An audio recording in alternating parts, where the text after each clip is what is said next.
अगर आप एक सिचुएशन इमेजिन करें जिसमें आपका जो यूएस क्लाइंट है वो आपको पे करने वाला है, लेकिन पे करने से पहले जो आपका यूएस क्लाइंट है वो आपसे एक डॉक्यूमेंट मांगता है जो है W8 बिन। तो अगर आपने इस फॉर्म के बारे में पहले नहीं सुना है तो आपको इसके बारे में पता होना चाहिए, क्योंकि अगर आप ये जो फॉर्म है इसको अगर आप फिलअप नहीं करके देते तो जो क्लाइंट है वो आपको पे नहीं करेगा। तो जो W8 बिन फॉर्म है ये जनरली यूएसए में चलता है।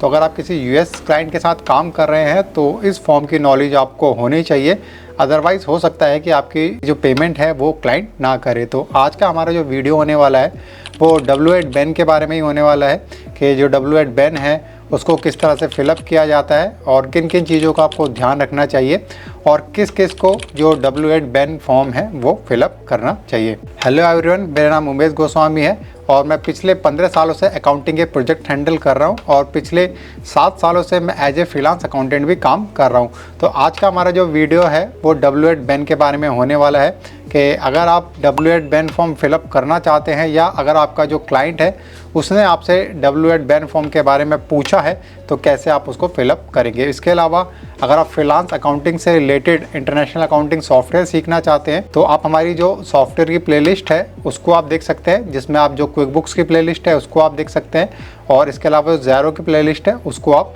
देख सकते हैं। तो चलिए आज का हमारा जो वीडियो है W8 बिन उसको स्टार्ट कर लेते हैं। तो सबसे पहले ये समझ लेते हैं कि जो W8 बिन है वो होता क्या है। तो जो W8 बिन फॉर्म है ये यूएस गवर्नमेंट का फॉर्म है और इसको जो IRS है वो इसको इशू करता है। तो अमेरिका का जो टैक्स डिपार्टमेंट है उसका ये फॉर्म होता है और जो भी यूएस कंपनी है वो अगर किसी फॉरेन फ्रीलांसर या फॉरेन जो क्लाइंट है उसके साथ अगर काम कर रही है, उसको पे कर रही है, तो उसको according to US tax law जो W8 बिन फॉर्म है वो उसको देना होगा।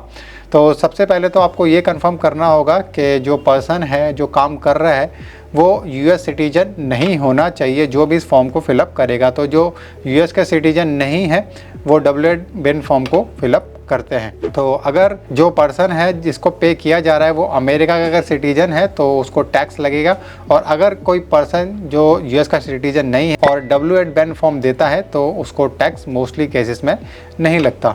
तो जो W8 बिन है बेसिकली एक डिक्लेरेशन फॉर्म होता है कि आप जो है यूएस से नहीं है और आप जो यूएस के क्लाइंट है उसके लिए आप काम कर रहे हैं। इसके बाद जो W8 बिन फॉर्म है वो कब मांगा जाता है, तो जो W8 बिन फॉर्म है यूजुअली तब मांगा जाता है जब एक्चुअली आप जो यूएस क्लाइंट है उसके साथ काम करते हैं और जो आपका क्लाइंट है वो प्रॉपर अकाउंटिंग कर रहा है। जैसे कि अगर आप किसी स्टार्टअप के साथ काम कर रहे हैं या किसी मीडियम साइज कंपनी के साथ काम कर रहे हैं या किसी एंटरप्राइजेस के साथ काम कर रहे हैं और आपने जो $600 से ज़्यादा की अगर पेमेंट रिसीव की है तो तब आपसे जो W8 बिन फॉर्म है वो आपसे मांगा जा सकता है। अगर क्लाइंट प्लेटफॉर्म यूज़ कर रहा है जैसे कि अपवर्क या फाइवर इस तरह के प्लेटफॉर्म यूज़ कर रहा है तो ये जो प्लेटफॉर्म है ये ऑटोमेटिकली आपके लिए जो W8 बिन फॉर्म है वो क्रिएट कर देते हैं। तो वहाँ पे आपने देखा होगा कि आपको इस तरीके का जो फॉर्म है वो आपको सबमिट करने की ज़रूरत नहीं पड़ती। इसके बाद बात कर लेते हैं कि ये जो फॉर्म है वो आप कैसे डाउनलोड कर सकते हो।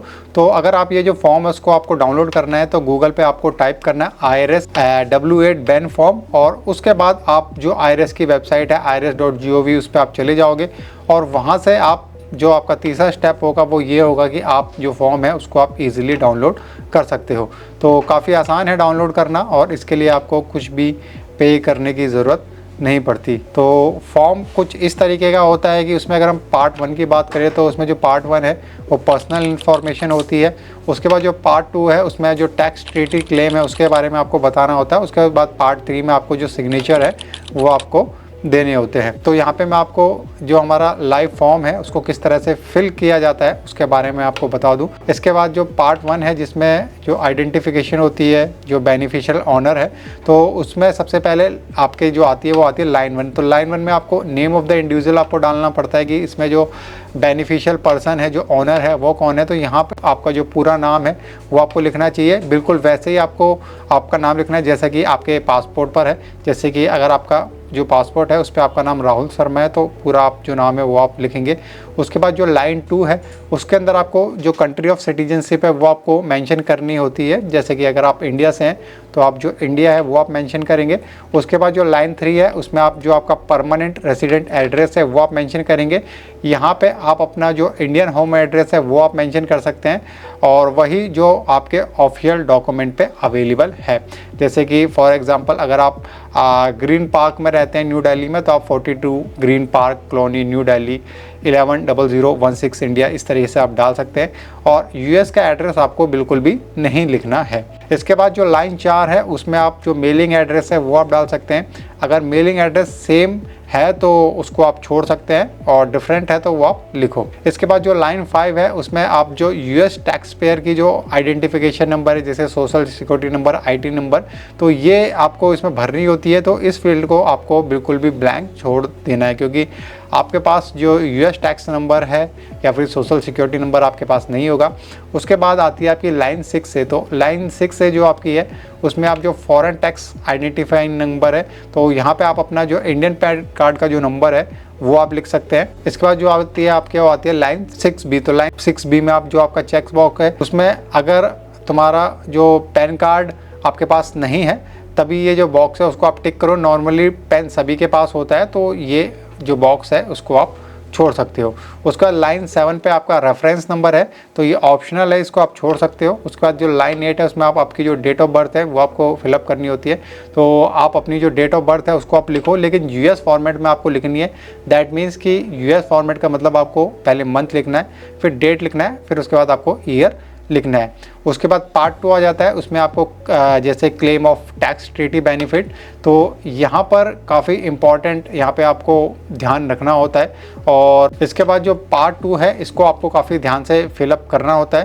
तो लाइन 9 में की अगर हम बात करें तो यहाँ पे आप अपनी कंट्री मेंशन करते हैं, जैसे कि अगर आप इंडिया से तो आप इंडिया मेंशन करते हैं। उसके बाद जो लाइन 10 है उसमें जो स्पेशल रेट और कंडीशन है यहाँ पे ये एग्जैक्टली लिखो। तो यहाँ पे आप ये लिख सकते हैं, I certify that the beneficial owner is a resident of India within the meaning of income tax convention between India and the United States। तो इस तरह का आप लिख सकते हैं। और उसके बाद जो पार्ट 3 है इसमें सर्टिफिकेशन है, तो ये लास्ट सेक्शन है। यहाँ पे आपको सिग्नेचर करने हैं और आपको डेट लिखनी होती है, और डेट फॉर्मेट आप सेम जो यूएस टाइम जोन का है, मंथ डेट ईयर, ये आप मेंशन कर सकते हैं। इसके बाद जो कैपेसिटी है इसमें आप जो इंडिविजुअल है वो आप मेंशन कर सकते हैं। इसके बाद बात करते हैं कि फॉर्म को सबमिट कैसे करना है। तो फॉर्म को अगर हमें सबमिट करना है तो सिंपली हमने जो फॉर्म है उसको फिलअप कर लिया है, तो यहाँ पे ये जो फॉर्म है इसको आप ईमेल कर सकते हैं, या फिर इसको आप जो स्कैन करके भी आप भेज सकते हैं। मोस्ट ऑफ द केस में आप जो डिजिटल कॉपी है उसको आप PDF कॉपी को आप ईमेल कर सकते हैं। इसके बाद जो कॉमन मिस्टेक कुछ हो जाती है फॉर्म भरने में, तो सबसे पहली मिस्टेक तो यही हो जाती है